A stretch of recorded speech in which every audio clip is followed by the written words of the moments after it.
چه مدل همسری دوست دارم داشته باشم؟ یه فیلتر داریم که میتونیم با هم رتبه بندی کنیم. خب همسری که با همون برابر، این خیلی خوبه، پس اینو میذاریم 3. همسری که کارهای تعمیراتی اینا بلده، خب این خیلی خوبه، ولی اونجایی که من خودم هم بلدم که 2 نفر میخوایم بلد باشن چی کار من بلدم، میذاریم 8. اصلا و ابدا مثلا فکر کنم بخواد بریم جنگل، نه بشیم تو خونه، چرا باید بریم جنگل؟ 10. همسر این مجرده، ادا مجرده، نمیدونم هرچی که از پدر نمیکنه.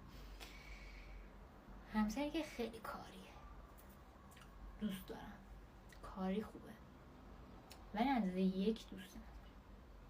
2 یا 4 باید بزنش، میذارم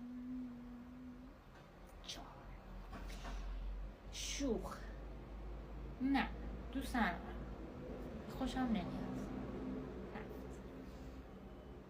همسری که همش تو نه، برو بیرون، برو کار کن، تو خونه چیکار کنی؟ آخه اینم خیلی نازکه، ولی درد 1 و 2 درد 1 نه. همسر رمانتیکم خیلی خوبه، ولی در حد 1.